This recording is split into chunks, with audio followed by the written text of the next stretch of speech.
ఏమైంది? తమిళనాడు ప్రభుత్వం విధి లేక సుప్రీంకోర్టుకు పోయింది. మనకు కూడా గతంలో అయింది, మీకు యాదకు ఉండాలి.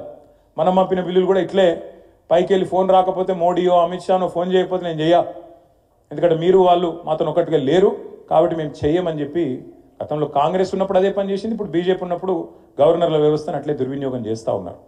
చేస్తే తమిళనాడు ప్రభుత్వం నిన్న కోర్టుకు పోయింది, సుప్రీంకోర్టు తీర్పునిస్తూ స్పష్టంగా చెప్పింది, భారత రాజ్యాంగం ప్రకారం గవర్నర్ పాత్ర చాలా చిన్నది.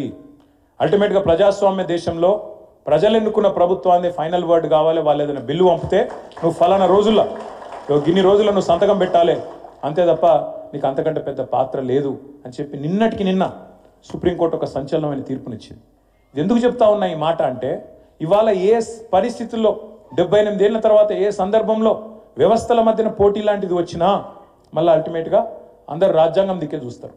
రాజ్యాంగంలో పొందుపరిచింది ఏంది, రాజ్యాంగంలో బాబాసాహెబ్ ఏం రాసిండు, దానిలో ఏమున్నది, దాని ప్రకారం ఫైనల్గా దాని ప్రకారమే పోవాలి అనే పద్ధతుల్లో 78 సంవత్సరాల తర్వాత కూడా స్వాతంత్రానంతరం రాజ్యాంగమే మనం కాపాడుతున్నది.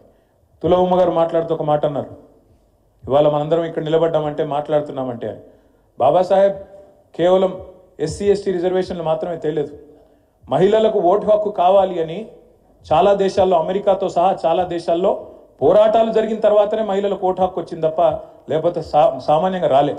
కానీ భారతదేశంలో మాత్రం అంబేద్కర్ చలవ వల్ల, ఆయన దయ వల్ల ఏ పోరాటం అవసరం లేకుండా భారతదేశంలో పుట్టిన ప్రతి బిడ్డకు, ఆయన అంబానీ కావచ్చు, అదానీ కావచ్చు, లేక ఒక గరీబోళ్ళ ఇంట్లో పుట్టిన ఒక సామాన్య బిడ్డ కావచ్చు, కానీ అందరూ ఒకటే, అందరికీ ఒక మనిషికి ఒకటే విలువ ఉంటుంది ఓటు అని చెప్పి ఆనాడే రాజ్యాంగంలో పొందుపరిచి మహిళలకు కూడా ఓటింగ్ హక్కు కల్పించి మహిళలకు కూడా ప్రాతినిధ్యం లేకపోతే తప్పు అవుతుందని చెప్పి ఇతర దేశాల అనుభవాలు అధ్యయనం చేసి ముందు చూపుతో వ్యవహారం చేసిన నాయకుడు డాక్టర్ బాబాసాహెబ్. ఇవన్నింటికి మించి వారు నమ్మిన సిద్ధాంతం బోధించు, సమీకరించు, పోరాడు. నిజంగా ఆ తత్వాన్ని పూర్తి స్థాయిలో ఆనాడు ఉద్యమ పార్టీగా, ఉద్యమ నాయకుడిగా ఆకలింపు చేసుకున్నది, అర్థం చేసుకున్నది, ఆచరణలో పెట్టింది కేసీఆర్ గారు. ఎట్లా అంటారా, లక్షల సంఖ్యలో ప్రజల్ని సమీకరిస్తూ పార్టీ పెట్టిన మొదటి రోజు నుంచి 25 ఏళ్ల కిందట మొదటి రోజు నుంచి కరీంనగర్ సింహగర్జన నుంచి మొదలు పెడితే లక్షల సంఖ్యలో ప్రజల్ని సమీకరిస్తూ వారికి తెలంగాణ రాష్ట్ర ఏర్పాటు ఆవశ్యకతను బోధిస్తూ, వివరిస్తూ, సందర్భం వస్తే తెలంగాణకు అన్యాయం జరిగితే పోరాడుతూ, గలమెత్తుతూ, రోడ్డెత్తుతూ బోధించు, సమీకరించు, పోరాడు అనే అంబేద్కర్ తత్వాన్ని ఆచరణలో అమలు చేసి అల్టిమేట్గా అంబేద్కర్ రాసిన రాజ్యాంగం ఆధారంగా ఆర్టికల్ 3 ఆధారంగా రాష్ట్రాన్ని సాధించిన మహానాయకుడు మన నాయకుడు కేసీఆర్ గారు. అదే మాదిరిగా రాష్ట్రాన్ని సాధించడంతో నాగలేదు, సాధించిన ఈ రాష్ట్రంలో అంబేద్కర్ గారు ఆనాడు చెప్పిన మాట ఏంది, ఆయన ఎంచుకున్న పందా ఏంది, ఆయన ఎంచుకున్న మార్గం ప్రజాస్వామ్యం, రాజ్యాంగం. ఆయన ఆలోచన, ఆయన ఆశయం సమసమాజం. అందుకే కేసీఆర్ గారు ఒక నినాదంగా మాత్రమే జై భీమ్ని తీసుకోలేదు, ఒక విధానంగా మార్చుకున్నాడు. దాన్ని మార్చుకున్నారు కాబట్టే దేశంలో ఎక్కడ లేని కార్యక్రమాలు మన రాష్ట్రంలో మనం చేసుకున్నాం. ఇప్పుడే నాకు డాక్టర్ ఆర్ఎస్ ప్రవీణ్ కుమార్ గారు చెప్తున్నారు, అన్న ఒకనాడు అంబేద్కర్ గారు అమెరికా పోవాలంటే, కొలంబియా యూనివర్సిటీ పోవాలంటే బరోడా మహారాజ్ పిలిచి, పిల్లగాడు చాలా తెలివైనడున్నాడు, అద్భుతాలు చేస్తాడు ఈ పిల్లగాడు అని చెప్పి ఆయన ఆశీర్వదించి బాబాసాహెబ్ నానాడు కొలంబియా పంపిండన్న. కానీ ఆయన బరోడా మహారాజు ఒక్క అంబేద్కర్ గారికి ఆయన దీవెన ఇచ్చిండు, కానీ మన ప్రభుత్వంలో మనం వేలాది మంది పిల్లల్ని అమెరికా పంపినాం, వేలాది మంది, లక్షలాది మంది పిల్లల్ని పటిష్టమైన పునాది 1022 పాఠశాలలు పెట్టి ఒక్కొక్క పిల్లోడి మీద భారతదేశంలో ఏ ప్రభుత్వం ఖర్చు పెట్టదు.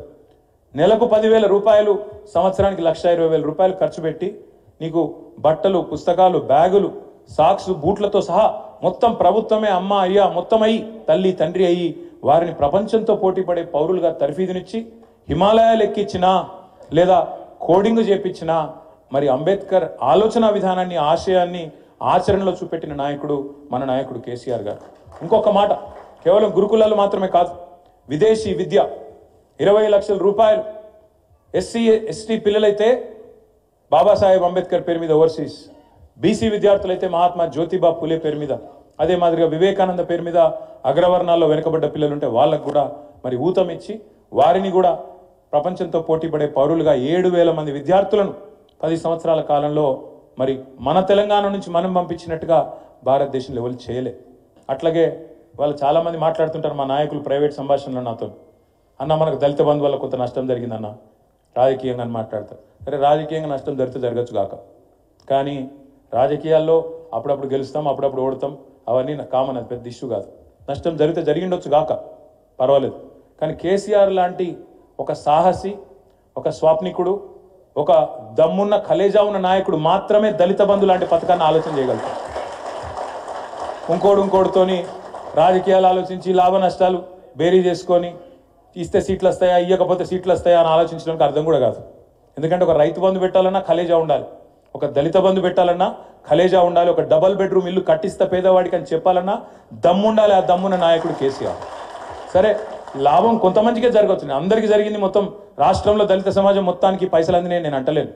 కానీ ఎక్కడనో దగ్గర 1000 మైళ్ళ ప్రయాణం కూడా ఒక్క అడుగుతోనే ప్రారంభం అవుతుంది. మరి ఆ 1000 మైళ్ళ ప్రయాణానికి భారతదేశ స్వాతంత్రానంతరం మొట్టమొదటిసారి ఒక స్వాప్నికుడులాగా ఆలోచించి ఎందుకు దళితులు ధనికులు కావద్దు, ఎందుకు శాశ్వతంగా ఒక తరమే అప్లిఫ్ట్ చేయొద్దు అని ఆలోచించిన నాయకుడు కేసీఆర్ గారు. కాబట్టే నాకు ఇవాళ గర్వంగా అనిపిస్తూ ఉంది. కొన్ని ఎగ్జాంపుల్స్ ఇక్కడ నేను వచ్చినప్పుడు చదువుతూ ఉంటాయి. దళిత బంధు పథకం కింద పెట్టిన ఒక రైస్ మిల్ విజయలక్ష్మి ఇండస్ట్రీస్ అని నా నియోజకవర్గంలో పెట్టినాం. పక్కనే ఉన్న